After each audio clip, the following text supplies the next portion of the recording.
तो digital marketer versus company. तो जब आप एज अ डिजिटल मार्केटर आपकी फ़र्स्ट जॉब लगती है, हायर होते हो, तो क्या कंपनी में काम करना मुश्किल होता है या आसान होता है? आज इसी के बारे में बात करेंगे। मेरा नाम है गुरशरण सिंह और आप देख रहे हो इजी डिजिटल मार्केटिंग। ओके, तो ऐसा नहीं होता कि बहुत सारे फ़ायदे होते हैं या बहुत सारे नुकसान होते हैं।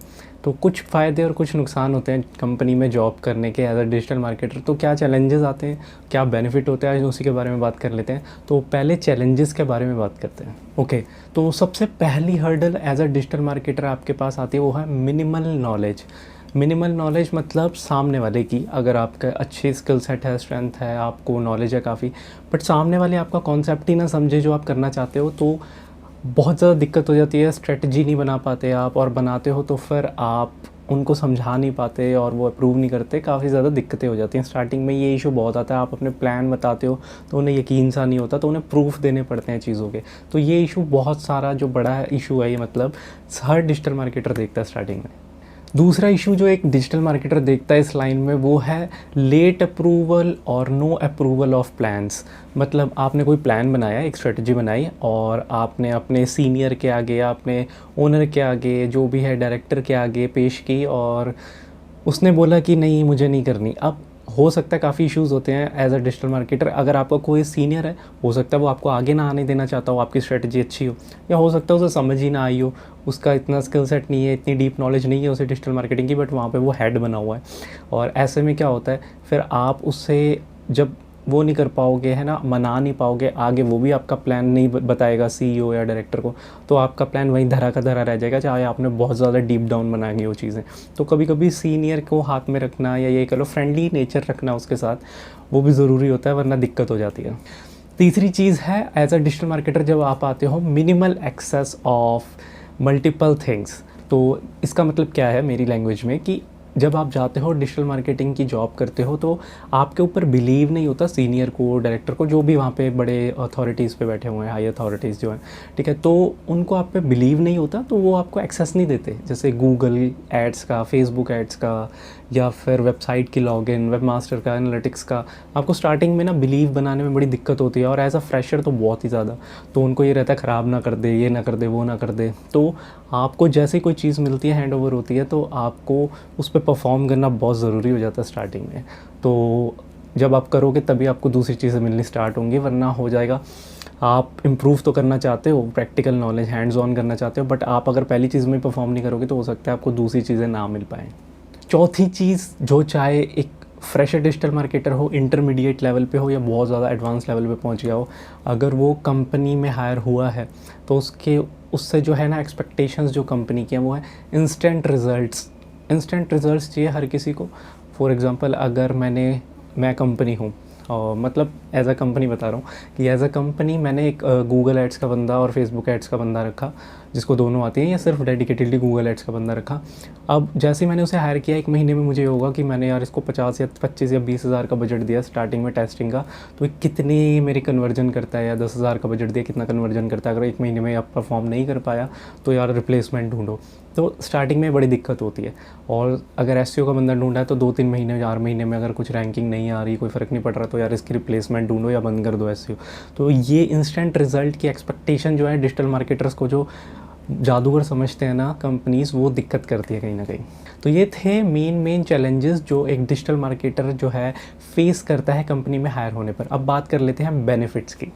ओके, जो सबसे पहला बेनिफिट है वो है you can confuse them in the sense कि चाहे वहाँ पे डायरेक्टर हो, सीनियर हो, अगर ये नॉलेज ऐसी है डिजिटल मार्केटिंग की, कोई इसकी यूनिवर्सिटी तो है नहीं, है ना, तो क्या होता है कि लोगों को बहुत सारा डीप डाउन इसके टैक्टिक्स पता नहीं है, और टेक्निकली नहीं क्लियर चीज़ें। तो अगर आपको ये चीज़ें क्लियर हैं और आप उसे अच्छे से एक्सप्लेन करके घुमा देते हो, तो कंपनी घूम जाती है, उसे नहीं समझ आता, तो आप थोड़ा टाइम भी ले सकते हो स्टार्टिंग में। तो ये चीज़ प्लस पॉइंट होता है। डिजिटल मार्केटिंग एक बहुत न्यू फील्ड होने के कारण आप लोगों को थोड़ा घुमा सकते हो, बट हाँ, गलत नहीं घुमाना, क्योंकि ज़्यादा टाइम तक टिकोगे नहीं। हाँ, इतना बोल सकते हो कि इतना टाइम, अगर 10 दिन लगते हैं किसी काम को, आप 15 दिन ले सकते हो, ताकि आप उसे और अच्छे से कर पाओ। बस इतना ही घुमाना है, इससे ज़्यादा घुमाओगे तो ज़्यादा दिन नहीं चल पाओगे।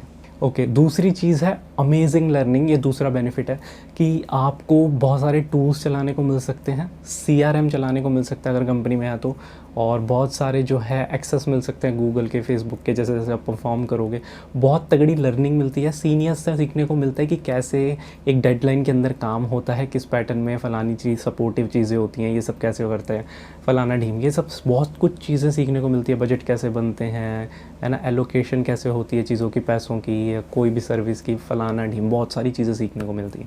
थर्ड बेनिफिट जो मुझे लगता है पर्सनली वो है क्लैरिफिकेशन टू योरसेल्फ। आपको जब डिजिटल मार्केटिंग में आप घुसते हो तो इसमें बहुत सारे सेगमेंट्स हैं ना, SEO, paid ads, search engine marketing या सोशल मीडिया मार्केटिंग, फलाना डीम, और content marketing, affiliate marketing, etcetera, बहुत सारी चीज़ें हैं। तो जब आप इस चीज़ में मतलब घुसते हो, जॉब मिलती है आपको, तो आप थोड़ी थोड़ी चीज़ें सब ट्राई करते हो। सारी चीज़ें नहीं मिल सकती हैं, ऑब्वियस सी बात है। आपको शायद एफिलिएट मार्केटिंग ना मिले स्टार्टिंग में, कंटेंट मार्केटिंग ना मिले, पेड एड्स ना मिले जल्दी, एसईओ वगैरह मिल जाए छोटी मोटी, हाँ हो सकता है पेड एड्स और एसईओ मिल जाए, या पेड एड्स मिले एसईओ ना मिले, हाँ बहुत सारी चीज़ें हो सकती हैं। कंपनी के नेचर पर डिपेंड करता है, उसके इंडस्ट्री कैसा, बिजनेस मॉडल कैसा है, इन सब चीज़ों पे उसकी रिक्वायरमेंट क्या है, तो वो आपको उस तरीके से यूज़ करेगी कंपनी। तो उस टाइम आपको क्लियर होता है कि आप किस चीज़ में बेटर हो, किस चीज़ में नहीं हो। तो आपको क्लैरिफिकेशन हो जाती है अपनी स्किल्स की कि हाँ यार ये वाली मेरी स्किल है, डिजिटल मार्केटिंग में भी मैं एसईओ बहुत तगड़ा करता हूँ, या मैं पेड एड्स बहुत तगड़ी चलाता हूँ और आरओआई बहुत अच्छी कर देता हूँ। तो वहाँ पे आपको क्लैरिफिकेशन मिलता है जॉब के अंदर। फोर्थ बेनिफिट जो मुझे लगता है सबसे तगड़ा, वो होता है कि आपको एक फिक्स सैलरी आती है। और फिक्स सैलरी आने की वजह से क्या होता है, आप अपने प्रोजेक्ट्स के अंदर, जो अपने पर्सनल प्रोजेक्ट्स हैं, छोटी छोटी चीज़ों में टेस्टिंग कर सकते हो डिजिटल मार्केटिंग के अंदर, उन्हें स्केल भी कर सकते हो आपके, अगर आप उसे आके टाइम देते हो तो अपने प्रोजेक्ट्स के अंदर पैसे लगाने का सबसे बढ़िया बेनिफिट ये होता है, स्किल सेट बहुत जल्दी इंप्रूव होता है। तो आप वही जाके फिर कंपनी में यूज़ करोगे तो आपका प्रमोशन, अप्रेजल, ये सब चीज़ें बहुत जल्दी होंगी।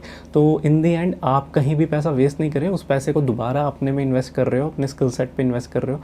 और ये सबसे बढ़िया चीज़ लगती है, क्योंकि फ़िक्स सैलरी आनी है। अब जब आप काम कर रहे हो, मेहनत कर रहे हो, इधर से फिर और पैसे लगा के फिर स्किल सेट अप कर रहे हो, तो आपकी उधर से जॉब सिक्योर होती रहेगी और इधर से आपका स्किल सेट इम्प्रूव होने के साथ साथ आपका खुद का काम भी हो सकता है वो ग्रो होना स्टार्ट हो जाए।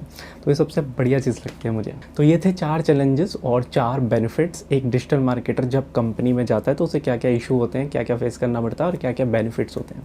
तो आई होप ये वीडियो अच्छी लगी होगी। लाइक और शेयर ज़रूर करना, इस चैनल को सब्सक्राइब ज़रूर करना, क्योंकि आने वाले टाइम में मैं ऐसी digital marketing related tricks, tips और टॉपिक्स कवर करता रहूँगा जो आपको आपका करियर एनहेंस करने में मदद करेगी। साथ ही साथ अगर आपका कोई बिजनेस है तो उसे ग्रो करने में मदद करेगी। साथ ही अगर आप टेक्स्ट बेस्ड कंटेंट रीड करना चाहते हो तो आप मेरी edmfeed.com पर विजिट कर सकते हो। साथ ही अगर आप कोई पर्सनली बात करना चाहते हो या आप बिज़नेस रिलेटेड इंक्वायरी करना चाहते हो तो आप मेरे Instagram handle easy digital marketing 500 पे भी मुझे टेक्स्ट मैसेज कर सकते हो, डायरेक्ट मैसेज कर सकते हो।